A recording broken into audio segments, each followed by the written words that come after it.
Hey guys, this is Chitra and welcome back to my YouTube channel. Today I am going to explain you the topic adverb. So let's get started. But if you are new to my channel, don't forget to subscribe my channel and press the bell icon. So let's get started. The topic adverb, जिसको हिंदी में हम क्रिया विशेषण भी कहते हैं.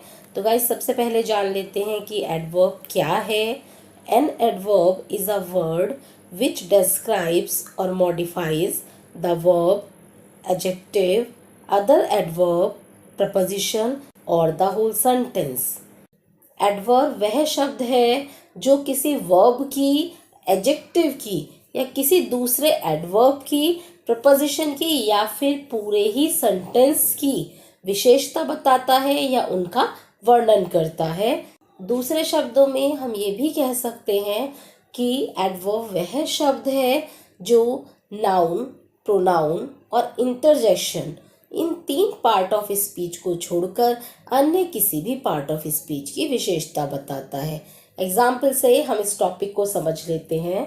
For example, he walks slowly, वह धीरे धीरे चलता है. इस सेंटेंस में कार्य हो रहा है चलने का, इसीलिए वॉक वर्ब है और चलने का कार्य कर रहा है ही, इसीलिए ही सब्जेक्ट है. और यहाँ पर स्लोली एक एडवर्ब है क्योंकि ये वर्ब को मॉडिफाई कर रहा है. ये वर्ब के विषय में बता रहा है कि वह कैसे चलता है. यहाँ पर स्लोली वर्ड का यूज वर्ब के लिए हुआ है और ये हमें बता रहा है कि वो किस तरह से चलता है, धीरे धीरे चलता है. तो इस तरह से हम यहाँ पर देख रहे हैं कि स्लोली जो कि एक एडवर्ब है यहाँ पर वर्ब को मॉडिफाई कर रहा है. नेक्स्ट एग्जाम्पल लेते हैं. ही स्पीक्स क्लियरली, वह स्पष्ट बोलता है. इस सेंटेंस में कार्य हो रहा है बोलने का, इसीलिए स्पीक वर्ब है और बोलने का कार्य कर रहा है ही, इसीलिए ही सब्जेक्ट है. और यहाँ पर क्लियरली एक एडवर्ब है और ये यहाँ पर वर्ब को मॉडिफाई कर रहा है. ये हमें बता रहा है कि वो कैसे बोलता है, स्पष्ट बोलता है. तो इस तरह से हम यहाँ पर देख रहे हैं कि क्लियरली एडवर्ब यहाँ पर वर्ब को मॉडिफाई कर रहा है. नेक्स्ट एग्जाम्पल लेते हैं. दे आर प्लेइंग वेल, वे अच्छी तरह से खेल रहे हैं. इस सेंटेंस में दे सब्जेक्ट है, आर वर्ब है, प्लेइंग इस सेंटेंस की मेन वर्ब है और वेल एक एडवर्ब है. हम यहाँ पर देख रहे हैं कि वेल एडवर्ब यहाँ पर प्ले वर्ब के लिए यूज हुआ है. वेल एडवर्ब हमें यहाँ बता रहा है कि वो किस तरह से खेल रहे हैं. तो इस तरह से हम देखते हैं कि वेल एडवर्ब यहाँ पर प्लेइंग वर्ब को मॉडिफाई कर रहा है. तो इस तरह से गाइज इन एग्जाम्पल से हमें पता चलता है कि किस तरह से एडवर्ब वर्ब को मॉडिफाई करते हैं. नेक्स्ट एग्जाम्पल लेते हैं. Riya is a very beautiful girl, Riya एक बहुत सुंदर लड़की है. इस सेंटेंस में रिया जो कि सेंटेंस का सब्जेक्ट है एक नाउन है, इज वर्ब है, ए आर्टिकल है, वेरी एडवर्ब है, ब्यूटीफुल एडजेक्टिव है एंड गर्ल नाउन है. जैसा कि गाइज हम जानते हैं कि जो शब्द नाउन या प्रोनाउन की विशेषता बताते हैं वो एडजेक्टिव कहलाते हैं. यहाँ पर ब्यूटीफुल वर्ड हमें गर्ल की विशेषता बता रहा है, एक नाउन की विशेषता बता रहा है, इसलिए ब्यूटीफुल एडजेक्टिव है. और यहाँ पर ब्यूटीफुल वर्ड की विशेषता बता रहा है वेरी. वेरी वर्ड हमें यहाँ पर बता रहा है कि वो कितनी सुंदर है. It means very word adverb है क्योंकि वो यहाँ पर एडजेक्टिव की विशेषता बता रहा है. नेक्स्ट एग्जाम्पल लेते हैं. ही इज टू लेजी, वह बहुत आलसी है. इस सेंटेंस में ही जो कि सेंटेंस का सब्जेक्ट है, प्रोनाउन है, इज वर्ब है, टू एडवर्ब है और लेजी एक एडजेक्टिव है. हम यहाँ पर देख रहे हैं कि लेजी वर्ड का यूज यहाँ पर प्रोनाउन के लिए हुआ है. ये हमें ही के विषय में बता रहा है कि वह कैसा है, आलसी है.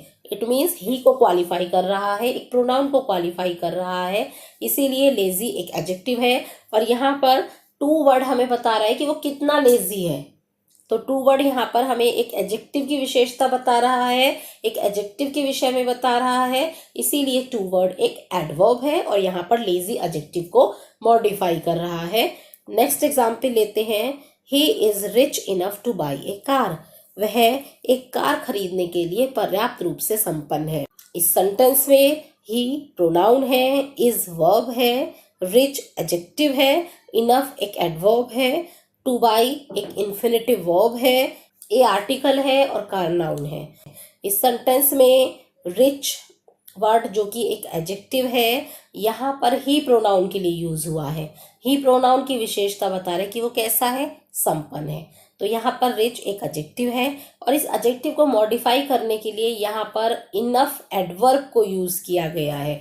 ये इनफ वर्ड हमें यहाँ पर रिच के विषय में बता रहा है कि वो कितना रिच है, पर्याप्त रिच है। तो यहाँ पर इनफ वर्ड रिच के लिए यूज हुआ है, एक एडजेक्टिव के लिए यूज हुआ है, इसीलिए एक एडवर्ब है। हम यहाँ पर गाइस देख रहे हैं कि किस तरह से एक एडवर्ब एक एडजेक्टिव को मॉडिफाई करता है। नेक्स्ट एग्जांपल्स देखते हैं। ही स्पीक्स वेरी क्लियरली, वह बहुत स्पष्ट बोलता है। इस सेंटेंस में ही जो कि सेंटेंस का सब्जेक्ट है, एक प्रोनाउन है, स्पीक वर्ब है, वेरी एक एडवर्ब है और क्लियरली भी एक एडवर्ब है। हम यहाँ पर देख रहे हैं कि क्लियरली एडवर्ब का यूज वर्ब के लिए किया गया है। ये वर्ब को मॉडिफाई कर रहा है, ये हमें बता रहा है कि वो कैसा बोलता है, स्पष्ट बोलता है। इट मीन्स स्पीक वर्ब को क्वालिफाई करने के लिए यहाँ पर क्लियरली एडवर्ब को यूज किया गया है और यहाँ पर क्लियरली एडवर्ब को मॉडिफाई करने के लिए वेरी एडवर्ब को यूज किया गया है। वेरी वर्ड यहाँ पर हमें बता रहे कि वो कितना क्लियर बोलता है, बहुत क्लियर बोलता है। तो इस तरह से हम यहाँ पर देख रहे हैं कि वेरी एडवर्ब यहाँ पर क्लियरली एडवर्ब को मॉडिफाई कर रहा है। नेक्स्ट एग्जाम्पल लेते हैं। ही वॉक्स वेरी केयरफुली, वह बहुत सावधानी पूर्वक चलता है। इस सेंटेंस में ही सब्जेक्ट है जो कि एक प्रोनाउन है, वॉक वर्ब है, वेरी एक एडवर्ब है और केयरफुली भी एक एडवर्ब है।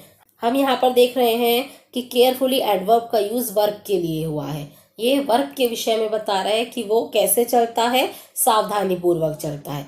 तो इट मीन्स केयरफुली एडवर्ब यहाँ पर वर्ब को मॉडिफाई कर रहा है और केयरफुली एडवर्ब को मॉडिफाई करने के लिए यहाँ पर वेरी एडवर्ब को यूज किया गया है। वेरी एडवर्ब हमें यहाँ पर केयरफुली के विषय में बता रहा है कि वह कितना सावधानी पूर्वक चलता है, बहुत सावधानी पूर्वक चलता है। तो हम यहाँ पर देख रहे हैं कि वेरी एडवर्ब यहाँ पर केयरफुली एडवर्ब को मॉडिफाई कर रहा है। नेक्स्ट एग्जाम्पल लेते हैं। ही ईट्स वेरी स्लोली, वह बहुत धीरे धीरे खाता है। इस सेंटेंस में ही सब्जेक्ट है जो कि एक प्रोनाउन है, ईट वर्ब है, वेरी एंड स्लोली दोनों ही एडवर्ब हैं। हम यहाँ पर देख रहे हैं कि ईट वर्ब को मॉडिफाई करने के लिए यहाँ पर स्लोली एडवर्ब को यूज किया गया है। स्लोली एडवर्ब हमें बता रहा है कि वो कैसे खाता है, धीरे धीरे खाता है।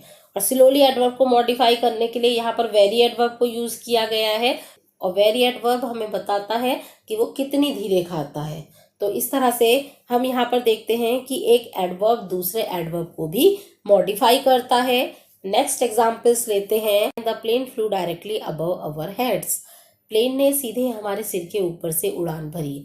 इस सेंटेंस में प्लेन इस सेंटेंस का सब्जेक्ट है, नाउन है, फ्लू एक वर्ब है, डायरेक्टली एक एडवर्ब है, अबव एक प्रपोजिशन है, अवर प्रोनाउन है एंड हेड एक नाउन है। तो गाइज हम यहाँ पर देख रहे हैं कि डायरेक्टली एक एडवर्ब है और अबव प्रपोजिशन से पहले यूज होकर ये इस प्रपोजिशन को मॉडिफाई कर रहा है। ये हमें बता रहा है कि डायरेक्टली अबव मीन्स सीधे ऊपर, ठीक ऊपर की यहाँ पर बात हो रही है। तो यहाँ पर ये प्रपोजिशन को मॉडिफाई करने के लिए इस एडवर्ब को यूज किया गया है। नेक्स्ट एग्जाम्पल लेते हैं। They live exactly under my roof, वे मेरी छत के ठीक नीचे रहते हैं। इस सेंटेंस में दे सब्जेक्ट है जो कि एक प्रोनाउन है, लिव वर्ब है, एग्जैक्टली एडवर्ब है, अंडर एक प्रपोजिशन है, माई प्रोनाउन है एंड रूफ एक नाउन है। हम यहाँ पर देख रहे हैं कि अंडर प्रपोजिशन से पहले एग्जैक्टली एडवर्ब को यूज किया गया है। ये एग्जैक्टली एडवर्ब यहाँ पर प्रपोजिशन को मॉडिफाई कर रहा है। ये हमें बता रहा है कि एग्जैक्टली नीचे, ठीक नीचे की यहाँ पर बात हो रही है। तो इस तरह से हम देखते हैं कि एक एडवर्ब प्रपोजिशन को भी मॉडिफाई करता है। नेक्स्ट एग्जाम्पल लेते हैं। Mohan arrived just at 8, Mohan बिल्कुल 8 बजे आया। इस सेंटेंस में मोहन एक नाउन है, अराइव्ड एक वर्ब है, जस्ट एक एडवर्ब है, एट प्रपोजिशन है और एट एक नाउन है। हम यहाँ पर देख रहे हैं कि एट एक प्रपोजिशन है और उससे पहले जस्ट एडवर्ब को यूज किया गया है जो कि यहाँ पर इस प्रपोजिशन को मॉडिफाई कर रहा है। तो इस तरह से गाइज हम देखते हैं कि एक एडवर्ब प्रपोजिशन को भी मॉडिफाई करता है। नेक्स्ट एग्जाम्पल्स लेते हैं। परहैप्स यू आर रॉन्ग, शायद तुम गलत हो। इस सेंटेंस में परहैप्स एक एडवर्ब है और यहाँ पर पूरे सेंटेंस को मॉडिफाई कर रहा है। इसका यूज पूरे सेंटेंस के लिए हुआ है। नेक्स्ट एग्जाम्पल लेते हैं। Yes I agree with him, हाँ मैं उससे सहमत हूँ। इस सेंटेंस में यस एक एडवर्ब है और यहाँ पर पूरे सेंटेंस के विषय में बता रहा है। तो इस तरह से हम देख रहे हैं कि यस एडवर्ब यहाँ पर पूरे सेंटेंस को मॉडिफाई कर रहा है। नेक्स्ट एग्जाम्पल लेते हैं। Unfortunately no one was present there. दुर्भाग्य से कोई भी वहां उपस्थित नहीं था। इस सेंटेंस में अनफॉर्चुनेटली एक एडवर्ब है और इसका यूज यहाँ पर पूरे सेंटेंस के लिए किया गया है कि दुर्भाग्य से क्या हुआ कि कोई भी वहां पर उपस्थित नहीं था। तो गाइज इस तरह से हम देखते हैं कि कुछ एडवर्ब का यूज सेंटेंस के स्टार्टिंग में होता है और सेंटेंस के स्टार्टिंग में आकर वो पूरे सेंटेंस को मॉडिफाई करते हैं। नेक्स्ट एग्जाम्पल लेते हैं। He comes only when I am not here. वह केवल तब आता है जब मैं यहाँ नहीं होता हूँ। इस सेंटेंस में दो क्लॉज हैं, he comes only and when I am not here. तो हम यहाँ पर देख रहे हैं गाइज कि एक क्लॉज से पहले एक एडवर्ब को यूज किया गया है। ओनली यहाँ पर एक एडवर्ब है और एक क्लॉज से पहले यूज हुआ है। इस क्लॉज से पहले यूज होकर या इस कंजेशन से पहले यूज होकर ये इस क्लॉज को या हम कह सकते हैं कि इस कंजेशन को मॉडिफाई कर रहा है। इसके विषय में बता रहे हैं कि वह केवल तब आता है जब मैं यहाँ नहीं होता हूँ। तो इस तरह से ये पूरी क्लॉज को मॉडिफाई कर रहा है। नेक्स्ट एग्जाम्पल लेते हैं। The mango is sweet only when it is ripe. आम केवल तब मीठा होता है जब वह पका हुआ हो। हम यहाँ पर देख रहे हैं दो क्लॉज हैं, the mango is sweet only and when it is ripe. यहाँ पर हम देख रहे हैं कि सेकंड क्लॉज से पहले ओनली एडवर्ब को यूज किया गया है और इस क्लॉज से पहले आकर पूरी क्लॉज को मॉडिफाई कर रहा है। पूरी क्लॉज के विषय में बता रहे हैं कि आम केवल तब मीठा होता है कब, जब वह पका हुआ हो। तो इस तरह से हम देखते हैं कि एडवर्ब एक क्लॉज को भी मॉडिफाई करते हैं। नेक्स्ट एग्जाम्पल लेते हैं। ही arrived long before the time. वह समय से बहुत पहले आया। इस सेंटेंस में ही सब्जेक्ट है और एक प्रोनाउन है। अराइव्ड वर्ब है, लॉन्ग एक एडवर्ब है एंड बिफोर द टाइम ये एक फ्रेज है। हम यहाँ पर देख रहे हैं कि फ्रेज से पहले एक एडवर्ब को यूज किया गया है और ये एडवर्ब यहाँ पर इस फ्रेज को मॉडिफाई कर रहा है। ये बता रहे कि समय से कितने पहले, बहुत पहले। तो यहाँ पर हम देख रहे हैं कि बिफोर द टाइम से पहले एक एडवर्ब को यूज किया गया है जो कि इस पूरी फ्रेज को मॉडिफाई कर रहा है। तो इस तरह से गाइज हम देखते हैं कि एक एडवर्ब फ्रेज को भी मॉडिफाई करता है। कभी कभी गाइज सेंटेंस बनाते समय हम एडजेक्टिव की जगह एडवर्ब को और एडवर्ब की जगह एडजेक्टिव को यूज कर लेते हैं। एग्जाम्पल से हम इसको समझ लेते हैं। आई बिहेव्ड वेरी बैड। मैंने बहुत बुरा व्यवहार किया। इस सेंटेंस में आई जो कि सेंटेंस का सब्जेक्ट है एक प्रोनाउन है, बिहेव्ड वर्ब है, वेरी एक एडवर्ब है और बैड एक एडजेक्टिव है। हम यहाँ पर देख रहे हैं गाइस कि बैड जो कि एक एडजेक्टिव है यहाँ पर वर्ब के लिए यूज हुआ है। जैसे कि अभी हमने पढ़ा कि वो शब्द जो कि वर्ब को मॉडिफाई करते हैं एडवर्ब कहलाते हैं और हम यहाँ पर देख रहे हैं कि बैड एक एडजेक्टिव है और यहाँ पर वर्ब को मॉडिफाई कर रहा है। इट मीन्स ये सेंटेंस रॉन्ग है। हमें यहाँ पर बैड की जगह एक एडवर्ब को यूज करना चाहिए। इसीलिए यहाँ पर इस सेंटेंस में हम बैड की जगह बैडली वर्ड यूज करेंगे और ये सेंटेंस हो जाएगा आई बिहेव्ड वेरी बैडली। तभी सेंटेंस करेक्ट होगा क्योंकि बैडली जो कि एक एडवर्ब है यहाँ पर बिहेव्ड वर्ब को मॉडिफाई कर रहा है और ये सेंटेंस करेक्ट है।